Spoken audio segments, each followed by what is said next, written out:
सभी यहाँ पर पधारे हुए ministers, MPs, MLAs, expert committee के सदस्य और सरकार के ओर से इसमें जो भी लोग अपना योगदान दिए हैं उन सभी को मैं धन्यवाद करता हूँ कि उन्होंने एक अच्छा काम जो राहुल जी ने बताया था उसको आपने पूरा करने की कोशिश भी की और आपने एक नया दिशा देश के लोगों को दिखाया। और खासकर इसलिए दिया कि इसको बहुत से लोग हाथ लगाने के लिए डरते हैं, सर्वे करने के लिए। क्यों डरते हैं कि अब रेवंत रेड्डी तो 10%, 5% में है, लेकिन कास्ट सर्वे शुरू हो गया तो मेरे लोग मेरे साथ नहीं रहेंगे, ये एक डर हर लीडर में रहता है। और हमारे पास भी कर्नाटक में ऐसा ही हुआ था, जो देवराज अरस ने पहला हावनूर कमीशन एस्टैब्लिश करके उन्होंने एजुकेशन, एम्प्लॉयमेंट में रिजर्वेशन दिया था, लेकिन लोगों ने उस रिपोर्ट को जलाया, उस रिपोर्ट को रास्ते पे फेंका, और वो भी हमारे कांग्रेस के ही थे, दूसरे नहीं, और मिनिस्टर्स भी थे उसमें। लेकिन उन्होंने एक ही कहा, मैं ये रिपोर्ट इम्प्लीमेंट करने वाला हूं और मुझे कितना भी नुकसान होने दो या मेरे चीफ मिनिस्टर कुर्सी से भी मैं हटने दो तो मैं इसको छोड़ूंगा नहीं। और उनके कम्युनिटी के लोग, सिर्फ कर्नाटक में 10,000 जनसंख्या है उनकी, उन्होंने हिम्मत से काम किए, इम्प्लीमेंट किए और उसका फायदा सबको मिला। और छोटे मोटे लोगों को उन्होंने प्रोत्साहित किया, उसका बेनिफिट बैकवर्ड क्लास को मिलने के वजह से वहाँ लोग थोड़ा जागृत हो गए। और ये बात तेलंगाना में नहीं हुई, उसीलिए तेलंगाना के लोग हमेशा कर्नाटक में क्या हुआ, तमिलनाडु में क्या हुआ, उधर देखते थे। लेकिन आज डाटा बेस्ड बैकवर्ड की गिनती, सेंसस आपने जो किया वो अच्छा किया, और हमारे सामने सभी एक्सपर्ट्स लोग बैठकर बताए, और आपने सीधा सीधा यहाँ पर हमको ये वीडियो पे सारी बातें बताई। ये बहुत बड़ा अचीवमेंट है। और वो सुबह हमको कह रहे थे कि ये समाज का पूरा एक्सरे है, इसमें सब कुछ आ गया है।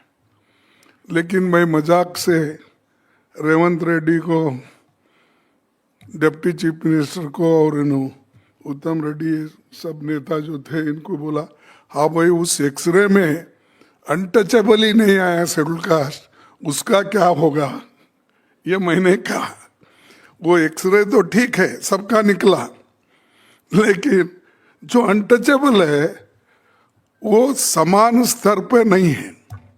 बैकवर्ड समान स्तर पे सामाजिक दृष्टि से है, समाज में उसको एक दूसरे को छुआछूत नहीं है वो बैकवर्ड में। लेकिन शेड्यूल कास्ट और बैकवर्ड में अंतर है, क्योंकि शेड्यूल कास्ट को वो खुद ही बैकवर्ड नहीं, ये अनटचेबल समझते हैं शेड्यूल कास्ट को। तो ये बड़ा अंतर रहने से हमको इसको आहिस्ता आहिस्ता एक जगह लाना है। अगर शेड्यूल कास्ट और बैकवर्ड क्लास का ये दोनों मिलके सामाजिक दृष्टि से और पॉलिटिकल दृष्टि से मिलके अगर कांग्रेस को सपोर्ट करेंगे तो मैं समझता हूं इंक्लूडिंग माइनॉरिटी हम मोर देन 50% क्रॉस कर सकते हैं, 60-70%। इसका मतलब किसी और को छोड़ने का नहीं है, वो तो अपने जगह पे है, उनको तो हमारी सिस्टम पहले से जो मनुस्मृति जिसकी बात हमेशा हमारे राहुल साहब बड़े जोर से करते हैं, धैर्य से करते हैं। मैं नहीं समझता अगर उनके जगह और कोई अपोजिशन लीडर होता या हमारे पार्टी में और कोई भी लीडर होता जो अपने खुद के बल पे कन्याकुमारी से कश्मीर तक चलकर ये बैकवर्ड का, शेड्यूल कास्ट का, माइनॉरिटी का इश्यू खुल के नहीं ले सकता था। वो एक ही ऐसे इंसान हैं जिन्होंने धैर्य से काम लिया और क्या उसमें नुकसान है, क्या फायदा है, वो नहीं देखे। उन्होंने सिर्फ यही देखा कि इस समाज में, देश में पिछड़े हुए लोगों को आगे कैसा बढ़ाना, आर्थिक दृष्टि से, सामाजिक दृष्टि से, शैक्षणिक दृष्टि से। तो ये एक बहुत बड़ा काम उन्होंने किया। और दूसरा काम राहुल गांधी जी ने किया, जिसको आप सभी लोगों ने साथ दिया, जो भारत यात्रा में भी दिया और उनका कॉन्स्टिट्यूशन लेकर संविधान बचाओ, ये जो भी रैलियां थी, संविधान अगर बच गया तो सभी को फायदा है। आप संविधान के अंतर्गत ही आज बैकवर्ड का सेंसस कर रहे हैं ना, उसको छोड़ के तो नहीं कर रहे। ये संविधान बचाओ उन्होंने जो आवाज उठाया, और जय बापू, जय भीम, जय संविधान, ये आवाज उन्होंने उठाई। अब शेड्यूल कास्ट भी जय भीम अब शुरू करें ज्यादा से ज्यादा, नहीं तो पहले कोई बोलता नहीं था। कहाँ भाई, अगर जय भीम बोलूंगा तो मेरे को अपर कास्ट के वोट नहीं मिलेंगे, बैकवर्ड्स के वोट नहीं मिलेंगे, तो वो भी डरता था। जिस आदमी को बाबा साहब से फायदा हो रहा है वो खुद ही नहीं बोलता। लेकिन राहुल जी की हिम्मत, उन्होंने ये जो जय बापू, जय भीम और जय संविधान का नारा जो लगाया, वो बहुत लोगों में हिम्मत आई और इसका फायदा हमारे को पार्लियामेंट इलेक्शन में हुआ। और जो अपोजिशन में थे वो भी डर गए और वो ये समझे कि अगर हम जय भीम नहीं बोलेंगे, अगर अम्बेडकर की फोटो नहीं लगाएंगे तो हमारा बेड़ा पार हो जाएगा, इसीलिए हम भी लगाओ। वो भी लगाने को शुरू किए। तो आज बैकवर्ड का भी वैसा ही, जब राहुल जी ने लिया बैकवर्ड का मुद्दा, तब मोदी के दिमाग में भी आया, अगर मैं आने वाले सेंसस में बैकवर्ड का नाम नहीं लूंगा, अगर वो कॉलम नहीं रखूंगा, मेरे को बैकवर्ड के वोट नहीं मिलेंगे। ऐसा उन्होंने भी समझ के आज सेंसस, बैकवर्ड क्लास सेंसस की जनरल सेंसस में बात कर रहे हैं। तो ये क्यों? एक आदमी जो उठाता है उसको सपोर्ट जब पार्टी का पूरा मिलता है, उससे डर के आज हुकूमत भी उसको जबरन ये काम करना पड़ रहा है। तो ये शक्ति कांग्रेस पार्टी ने हम लोगों को दी और राहुल जैसे नेता ये विषयों को लेकर निडर होके हर स्टेट में जा रहे हैं, बता रहे हैं, तो उससे लोगों के दिल और दिमाग में असर पड़ के वो लोग बदलाव हो रहे हैं। जैसा कि अब रेवंत ने कहा, रेवंत ने क्या कहा कि इसका बहुत कुछ परिणाम हम पे हो रहा था, लेकिन मैंने एक एक को बुला बुला के समझाया। समझ लेने के बाद तो उन्होंने ये भी बात कही, अगर हम नहीं करेंगे तो कल वो कुर्सी छीन लेंगे हमारी, उस वक्त क्या करेंगे। तो उन्होंने अपने लोगों को भी समझाया, जो अपर कास्ट के हैं उनको भी समझाया। समझने के बाद ये जो बना, ये बहुत बड़ा अचीवमेंट है, ये छोटा नहीं है, इज ए बिग अचीवमेंट। और इसका पूरा पूरा सपोर्ट कांग्रेस पार्टी, खास करके राहुल गांधी जी हर जगह जो जाते थे ये बात कहते थे।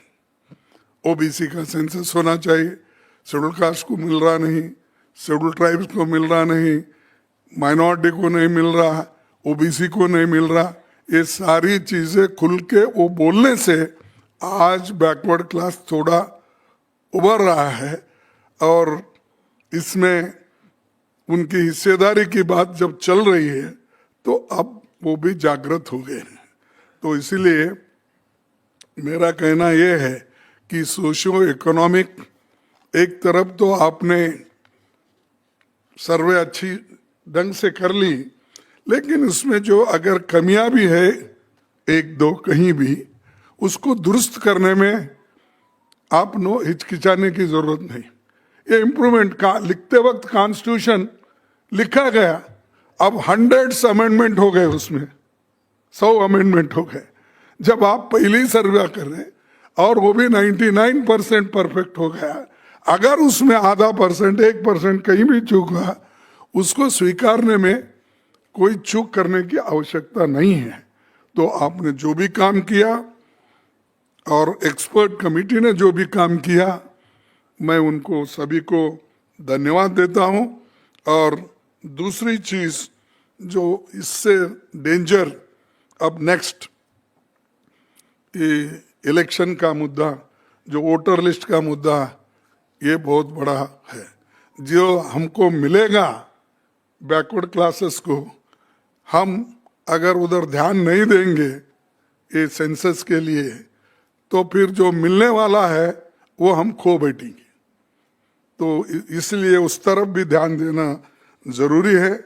और मैं जो दूसरे स्टेट के कोई मित्र यहाँ पर आए हैं, तो उनको ये बोलूँगा कि ये जो मॉडल कहिए, ये जो आपने लाया जिससे लोग प्रेरित हो रहे हैं, वो दूसरे स्टेट की लोग भी, वहाँ के लीडर भी इसको उठाना चाहिए और वहाँ पर इसी तरीके से, और इसमें अगर कुछ ऐड भी आप करना है सर्वे के लिए कर लेके हर स्टेट में इसको बाय फोर्स हम करना पड़ेगा। क्योंकि अगर आप क्या होने वाला क्या नहीं अगर डर गए तो कुछ मिलने वाला नहीं। तो ये निडर होके काम करने का है। इसीलिए मैं आप सभी को ये कहना चाहता हूँ कि पार्टी को मजबूत इसलिए करना है। अब ये पॉलिटिकल पावर मिला इसीलिए रेवंत रेड्डी कर रहा है, अगर पावर ही नहीं तो आप क्या कर सकते थे। तो एक तो हमारे किसी समाज को 3 चीजों की आवश्यकता होती है। एक उनके पास या आर्थिक बल होना, या मनुष्य बल होना, या मानसिक बल होना, तभी ये तीन चीजें अगर रहते हैं वो समाज आगे बढ़ती है।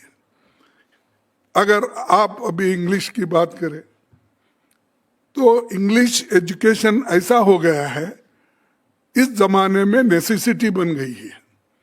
और वो नेसेसिटी जो एसेंशियल है, जो नेसेसिटी है, वही चीज को अगर हम आगे नहीं बढ़ाएंगे तो बड़ा मुश्किल होता है। जब मैं एजुकेशन मिनिस्टर था 75 में, मैंने इंग्लिश मीडियम स्कूल खोलने का इरादा किया सरकार की तरफ से, या प्राइवेट को भी मैं देता था कंडीशन डाल के 50% SC ST weaker section, 50% others जो हैं उनको इंग्लिश में। तो पूरा कर्नाटक के ये सब लैंग्वेज बेस्ड जो ऑर्गेनाइजेशंस है वो एजिटेशन करने शुरू करे, ये कन्नड़ा विरोधी है, ये कन्नड़े के खिलाफ है, ये हमारा नहीं है, वो बोल के सब लोग जाकर गवर्नर के पास मेरी शिकायत करे। जो हमारे उस वक्त ये थे उमाशंकर दीक्षित जी, तो वो उनके पास जाके शिकायत करे। और उन्होंने मुझे बुला के बोला, मल्लिकार्जुन तुम एजुकेशन बर्बाद कर रहे हो। क्यों साहब? नहीं, आप इंग्लिश पढ़ाने की कोशिश कर रहे हैं गवर्नमेंट के पैसे में। ये कैसा होता? जो इसके पास पैसा है वो जाएंगे, कॉन्वेंट स्कूल है, वो है, ये है। अब मैं चुप बैठा, मैं ज़्यादा उनसे आर्ग्यू नहीं कर सकता था। तब मैं बाद में बोला, नहीं ये इसलिए कर रहा हूँ साहब, जो इंग्लिश मीडियम के लोग बच्चों को ज़्यादा नौकरियाँ मिल रहे हैं और वो फॉरेन जी भी जाने का जो स्कॉलरशिप है वो भी मिल रहा है, इसीलिए उनको देना ज़रूरी है। तो हमारे माइंड में भी ऐसा है चंद लोगों के कि इंग्लिश खुद के बच्चे पढ़ना, लेकिन दूसरों के बच्चों को चांस नहीं देना पढ़ने के लिए। कोई अरे कोशिश करता ही नहीं, अगर करे तो उसकी क्या आवश्यकता है। जैसा राहुल जी अभी बोले, जितने भी RSS के लीडर्स हैं, बीजेपी के लीडर्स हैं, या अपोजिशन पार्टी के लीडर्स हैं, या लैंग्वेज बेस्ड एजुटेशन जो करते हैं, उनके बच्चे को भी देखो, सबका कौन से स्कूल में एक से एक बढ़ के 4 lakh fees, 5 lakh fees, 10 lakh fees दे के वो पढ़ा। अरे आप अपने बच्चों को पढ़ाते हैं, अगर गवर्नमेंट से गरीब लोगों को पढ़ाया जाएगा तो नुकसान क्या है? उसका फायदा तो होगा, लेकिन वो मंशा नहीं है। और ये कॉम्प्रिहेंसिव जो सामाजिक, आर्थिक और शैक्षणिक आपको मिला है, ये बहुत बड़ी बात है। और ये हम सब स्टेट में हमको ले जाना है, हम ले जाएंगे। और जो स्टेट में हमारे सेक्रेटरीज है, इंचार्ज सेक्रेटरीज है, PCC प्रेसिडेंट्स है, वो इनको ज़्यादा उठाना चाहिए। और अब तो 50% तोड़ना आपने कहा, अब ऑलरेडी टूट गया 50%, क्योंकि टोटल 50% तो ऑलरेडी रिजर्वेशन है और 10% मोदी ने ऐड कर दिया कि इकोनॉमिकली और एजुकेशनली जो अपर कास्ट में है उनको 10% रखा नहीं 10%, तो कितने हो गए? 50% इनके लिए, 10% रेवंत रेड्डी के लिए, रमेश के लिए। EWS तुम नहीं हो सकता 2 पीढ़ी के बाद, 3 पीढ़ी के बाद। हाँ, ऐसा नहीं, मैं आपके लिए नहीं बोल रहा हूं। ये जो गरीब है, ये अपने आप को अपर कास्ट समझते हैं, उनका भी मुसीबत हाल है। और ऑलरेडी तुम्हारा कोटा 10% तुमने बताया, 10% है अपर कास्ट की जनसंख्या, आपकी जितनी जनसंख्या है उतना तो भागीदारी इसमें भी लिया। तो होशियार लोग अपना करते हैं, फिर अब जो आएगा जनरल उसमें भी आपको मिलेगा, तो सबसे ज्यादा कोटा आप ही का होगा। मेरा कोटा 17%, एसटी का कोटा 10%, इनका 42%, बाकी का सब तुम्हारा है। तो इसीलिए मेरे को कहना, मेरा उद्देश्य ये है, किसी को अन्याय नहीं होता ये करने से, और इस ढंग से आप लोगों ने इसको किया है। मैं आपको धन्यवाद देता हूँ। फिर से एक बार जितने हमारे इकोनॉमिस्ट है, सोशल एडवाइजर्स है, सोशोलॉजिस्ट है, एंथ्रोपोलॉजिस्ट है, इसमें भाग लिए, वुमेन एंड चाइल्ड वेलफेयर के महिलाएं हैं, इन्होंने जो कि सलाह देकर जो बात की है, उन सबको फिर एक बार मेरे तरफ से उनको धन्यवाद दूंगा। और राहुल जी, ये जो उठाए हैं इसको आपको आगे बढ़ाना है, और इसको आगे बढ़ाएंगे तभी इसका प्रयोग होगा। नहीं तो एक खुशी की बात क्या है, तो एक साल में आपने काम कंप्लीट किया। यानी अगर इंसान चाहता है ये करना तो एक ही साल में करता है। फिर इतने शेड्यूल कास्ट लोगों के, दूसरे लोगों के इकोनॉमिकली वेलफेयर करना, वो क्यों नहीं हो रहा 70 साल से? तो यानी जो कुर्सी पे बैठते हैं उनके दिल में अगर इच्छा शक्ति नहीं है तो होता नहीं। तो बस यही मुझे बोलना है। आप हर गांव-गांव पहुंचाइए, हर ब्लॉक पहुंचाइए, हर जगह पहुंचाकर रियल लाभ इसका उठाइए, जिसके लिए राहुल गांधी जी खुद बहुत कोशिश कर रहे हैं, हर जगह जा रहे हैं, हम उनके साथ हैं। हम कहीं दूसरे के लिए हमेशा लड़ने की बात ही करते हैं, लड़ते भी रहेंगे। तो ये बोलकर मैं अपनी बात को समाप्त करता हूँ। जय हिंद, जय कांग्रेस।